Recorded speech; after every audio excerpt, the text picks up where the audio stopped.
दोस्तों, आज हम जानने की कोशिश करेंगे बजट 2021। बजट 2021 पे चर्चा करेंगे। इसके हर एक पॉइंट को जानने की कोशिश करेंगे। और मैं पूरा फुल बाइस्ड अप्रोच दूंगा। ऐसा नहीं है कि मैं बीजेपी को सपोर्ट करूं या फिर अपोजिशन के सपोर्ट में कुछ बोलूं। मैं बस इतना चाहता हूं कि आपको बजट 2021 पूरी समझ आ जाए कि गवर्नमेंट ने किस एरिया पे, किस पॉइंट पे, किस चीज़ पे ज़्यादा फोकस किया है, किस चीज़ पे ज़्यादा इन्वेस्ट किया है, किस चीज़ को सुधारने की ज़्यादा कोशिश की गई है। तो चलिए, बिना टाइम को वेस्ट किए इसको समझने की कोशिश करते हैं। ये जो बजट एक्चुअली 2021 जो गवर्नमेंट ने बनाया है, ये बनाने के लिए बहुत ज़्यादा करेज चाहिए। करेज इसलिए क्योंकि गवर्नमेंट को क्या चाहिए? वोट। और गवर्नमेंट वोट के लिए क्या करेगी? डायरेक्ट लोगों के जेब में ज़्यादातर पैसा देती है, आकर्षित करने के लिए लोगों को मिडल मैन या बॉटम पे ज़्यादा इन्वेस्ट करती है। लेकिन ये जो वोट है, ये जो बजट है, ये लॉन्ग टर्म फोकस्ड है। ये डायरेक्टली किसी के जेब में पैसा देने या हाथ में पैसा देने की बात नहीं की है। तो गवर्नमेंट ने क्या किया है? लॉन्ग टर्म फोकस, डिमांड को बढ़ाने के लिए लॉन्ग टर्म पे ज़्यादा इन्वेस्ट किया है। ठीक है।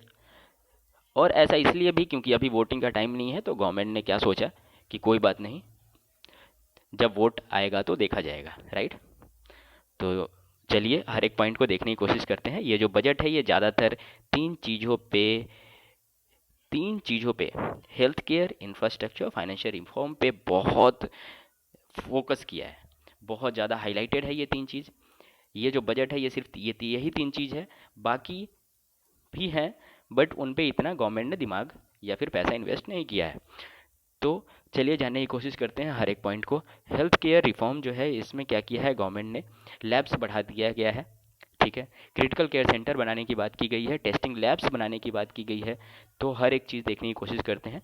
गवर्नमेंट ने क्या किया है हेल्थ केयर रिफॉर्म पे? हेल्थ केयर पे 2.2 ट्रिलियन, राइट, 2.2 ट्रिलियन रुपया खर्च करने की बात की है। ये कितना होता है? 30.2 बिलियन, राइट। और ऐसा इसलिए किया है क्योंकि इंडिया को आत्मनिर्भर स्वस्थ भारत बनाने की कोशिश की गई है। जैसा कि मोदी जी ने फिट इंडिया मूवमेंट लॉन्च किया था, उसी तरह से आत्मनिर्भर स्वस्थ भारत बनाने के लिए गवर्नमेंट ने इस हेल्थ केयर पे ज़्यादा पैसा इन्वेस्ट किया है। ठीक। 35,000 करोड़, जैसा कि 35,000 करोड़ रुपया गवर्नमेंट ने कोरोना वैक्सीन पे लगा दिया है, तो ये भी इसमें बताया गया है। ठीक। और ये टोटल जो इसका बजट है, जो टोटल हेल्थ केयर बजट है, वो कितना है?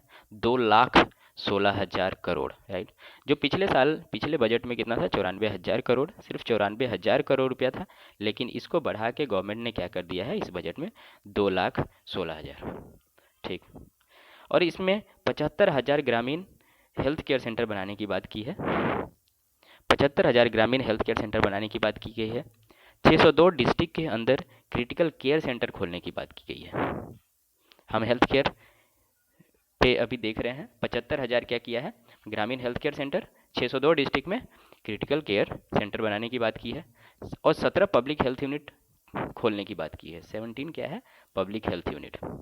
बायोलैब्स बनाने की बात की गई है, जैसा मैंने कि आपको पहले बता दिया है। तो हेल्थ केयर पे गवर्नमेंट ने बहुत ज़्यादा इन्वेस्ट किया है, और ऐसा ज़रूरी भी है। ठीक। तो अब देखते हैं हम आगे इंफ्रास्ट्रक्चर। इंफ्रास्ट्रक्चर पे गवर्नमेंट ने क्या किया है? और खैर, इंफ्रास्ट्रक्चर पे फोकस और पैसा इन्वेस्ट करना भी चाहिए। क्यों? क्योंकि सड़कें बनेंगी, बिल्डिंग्स बनेंगे, इससे अर्निंग्स आएगी, एम्प्लॉयमेंट बढ़ते हैं, गवर्नमेंट को इनकम बहुत ज़्यादा होता है, इससे जीडीपी कंट्रीब्यूशन बढ़ता है इससे। तो इंफ्रास्ट्रक्चर पे क्या किया है गवर्नमेंट ने? 5.5 लाख, 5.5 लाख करोड़ जो है वो पैसा रखा है, जो कि पिछले साल कितना था? 4.3, इतना लाख करोड़ ही था। ठीक है। तो इससे क्या होगा? गवर्नमेंट ने इस पे पैसा इन्वेस्ट किया है, 5.5 लाख करोड़ रुपया इंफ्रास्ट्रक्चर पे लगाया है, जिससे क्या होगा कि एम्प्लॉयमेंट बढ़ेगी, इकोनॉमी बढ़ेगी। और ऐसा इसलिए नहीं है, कई लोग क्या सोचते हैं कि गवर्नमेंट ने इंफ्रास्ट्रक्चर पे ज़्यादा पैसा लगाया है, इससे क्या है कि सारे पैसे पूंजीपति खा जाएंगे। ऐसा नहीं है भाई। पूंजीपति कहाँ से खा जाएंगे? पैसे कहाँ रहेगा? बैंक में रहेगा। बैंक में रहेगा तो ऑब्वियसली गवर्नमेंट को फ़ायदा है, सरकार को फ़ायदा है, देश को फ़ायदा है। तो अच्छा, एक चीज़ मैं आपको समझाने की कोशिश करता हूँ यहाँ पे। क्या होता है टॉप, मिडल और बॉटम? ठीक है।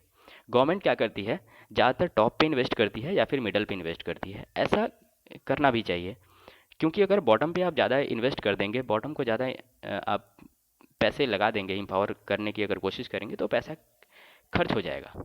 ठीक है, वो पैसा इसका बेनिफिट नहीं मिलेगा। लेकिन अगर आप मिडल पे आप इन्वेस्ट करते हैं या फिर टॉप पे आप अगर गवर्नमेंट पैसा इन्वेस्ट करती है, तो टॉप क्या करता है, मिडल को भी एम्पावर करता है और बॉटम को भी एम्पावर करता है।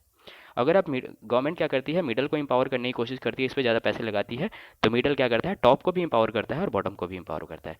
लेकिन अगर डायरेक्ट गवर्नमेंट बॉटम पे पैसे लगा देगी एम्पावर करने के लिए, तो सारा पैसा यहीं खर्च हो जाएगा। इसीलिए गवर्नमेंट ने इंफ्रास्ट्रक्चर पे, पूंजीपतियों पे, लेकिन वो पूंजीपति पैसे नहीं खाते हैं नाश्ते में। ठीक है, जो जो पैसा रहेगा वो बैंक में रहेगा, फाइनली गवर्नमेंट को ही फ़ायदा है। ठीक, और मिडल मैन पे ज़्यादा इन्वेस्ट करने की कोशिश की गई है। ऐसा क्यों? क्योंकि एमएसएमई जो है, एमएसएमई, ठीक है, एमएसएमई ये हमारे जीडीपी में बहुत ज़्यादा कंट्रीब्यूट करते हैं। ठीक, 29% जो है जीडीपी का, सिर्फ एमएसएमई कंट्रीब्यूट करता है। समझ पा रहे हैं आप? 1/3। ठीक है, इसीलिए गवर्नमेंट ने क्या किया है, एमएसएमई पे ज़्यादा पैसे लगाने की बात की है।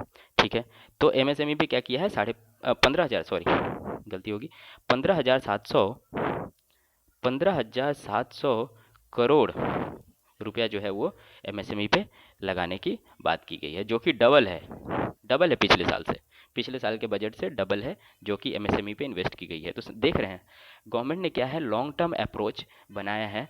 ऐसा नहीं है कि बजट बनाए तो डायरेक्टली गरीबों को या फिर आम आदमी को फ़ायदा हो, लेकिन ये जो बजट है ये इनडायरेक्टली आम आदमी को फ़ायदा होगा। ये अभी हमें नहीं दिख रहा है, अभी हमें नहीं दिखेगा, लेकिन ये लॉन्ग टर्म बाद में, ठीक है, ये हमें दिखेगा कि किस तरह से बॉटम वाले लोगों को, आम आदमियों को फ़ायदा हो रहा है। ठीक है, एम्प्लॉयमेंट बढ़ेगी, एम्प्लॉयमेंट जनरेशन होगा, सड़कें बनेंगी, रोड बनेगा, तो कौन आएगा? बाहर से थोड़ी उठा के किसी को लाएंगे, हमारे देश के लोग ही उसमें काम करेंगे। ठीक है, तो वही उन्हें ही पैसा मिलेगा, वही एम्पावर होंगे, वही, ठीक है, अर्निंग करेंगे। तो ऐसा है। अब इसमें गवर्नमेंट ने एक चीज़ और किया है। क्या किया है?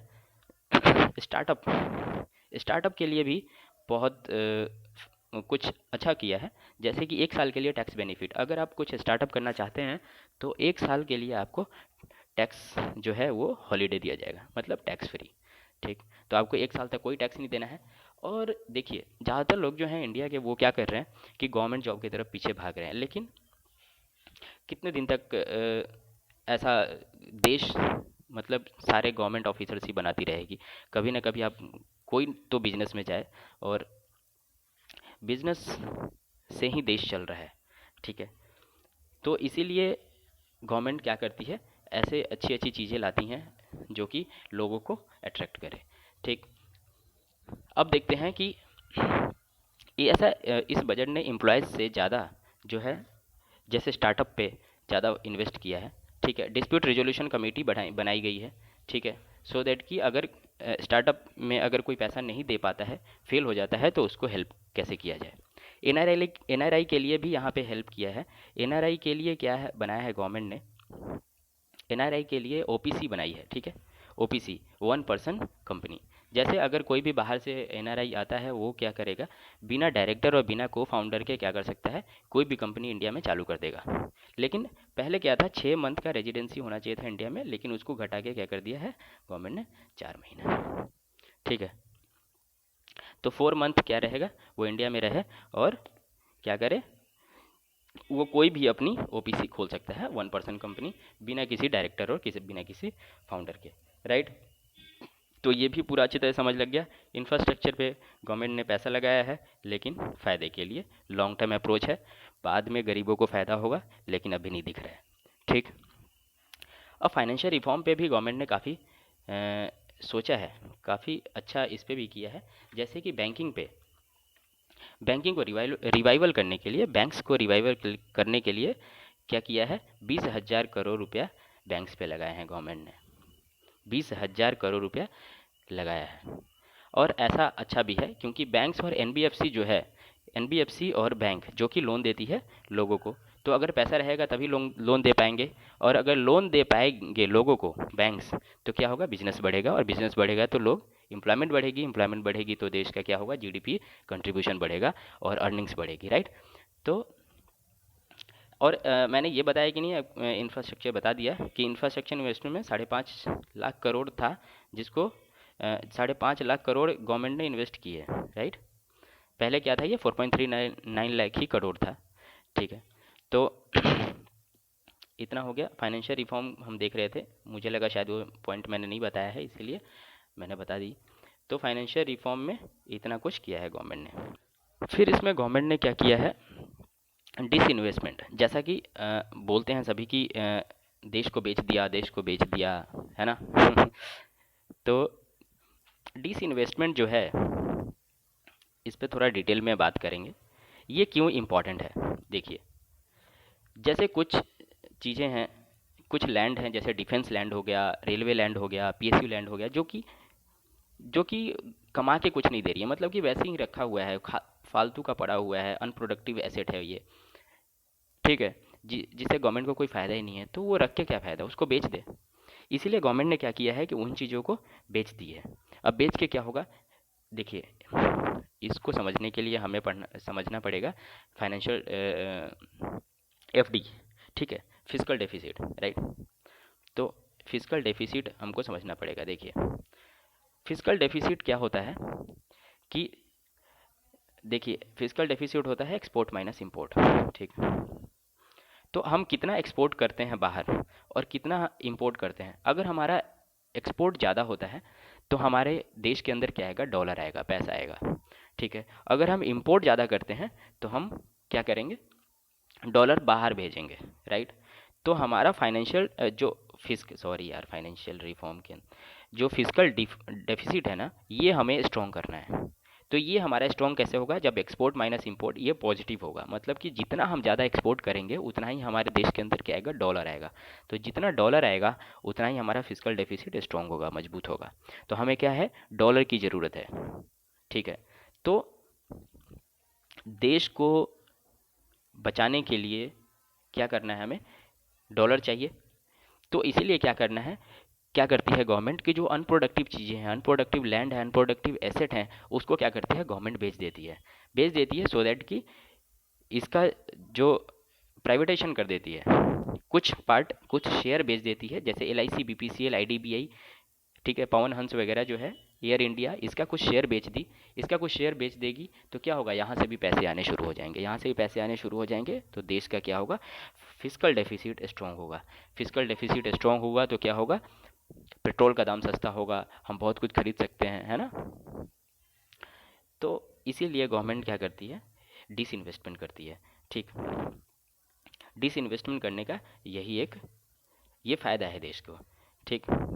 लिक्विडेट कर देती है ना, फालतू का रखे रखे अगर किसी चीज़ को आप रख रहे हैं जिसका आपको कोई यूज़ ही नहीं है, तो क्या फ़ायदा, उसको आप बेच दीजिए, है ना। लेकिन लोग समझते नहीं है, लोगों को लगता है कि ये बेच दिया, देश को बेच दिया। और ऐसा गवर्नमेंट इसलिए भी करती है क्योंकि गवर्नमेंट का कहना है कि business is not governments business, ठीक है। गवर्नमेंट का बिजनेस नहीं है बिजनेस करना, बिजनेसमैन का बिजनेस है बिजनेस करना, समझ रहे हैं ना। गवर्नमेंट का काम है रूल बनाना, रेगुलेशन बनाना, ठीक है, बिजनेस पे कंट्रोल करना। गवर्नमेंट का काम है देश को चलाना, टू रन दी गवर्नमेंट।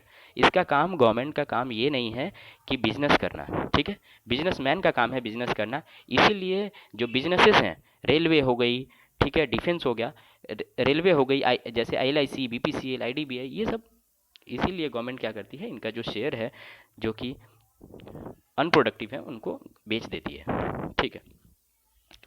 और इसको प्राइवेटाइजेशन इसीलिए किया जा रहा है, ठीक है ना। प्राइवेटाइजेशन इसीलिए किया जा रहा है ताकि गवर्नमेंट का काम ही नहीं है बिजनेस करना, बिजनेसमैन का काम है बिजनेस करना, राइट। इतना आपको समझ लग गया होगा।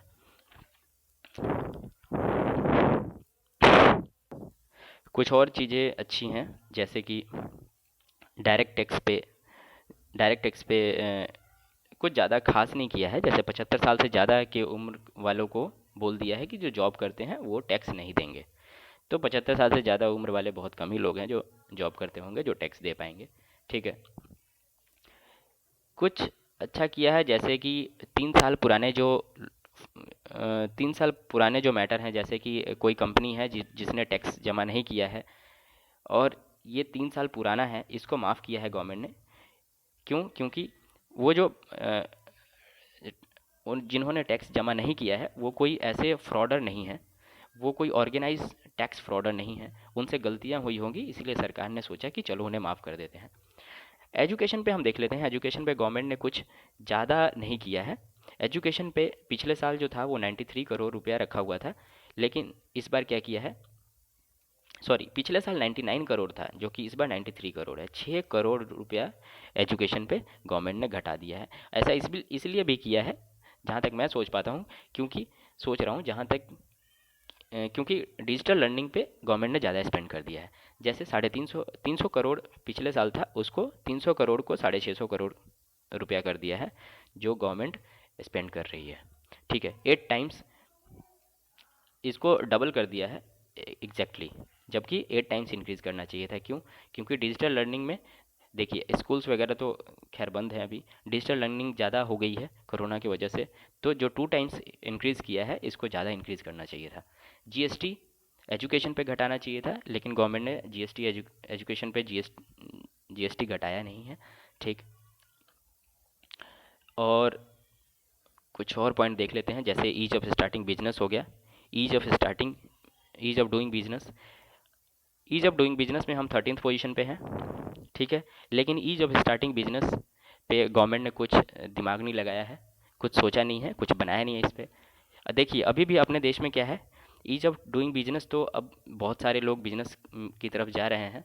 ठीक, लेकिन क्या है कि बिजनेस खोलना बहुत मुश्किल है अभी भी इंडिया के अंदर। दिल्ली में देख लीजिए, जैसे कोई भी अगर रेस्टोरेंट खोलना है आपको, तो वहाँ पे 45 सैंक्शन लेना पड़ता है, जिसमें 26 सैंक्शन है वो दिल्ली पुलिस देती है। ठीक, लेकिन अगर वही आप गन लेते हैं दिल्ली के अंदर, तो सिर्फ आपको आप पे 19 सेक्शन है जो कि क्लियर करवाना पड़ता है।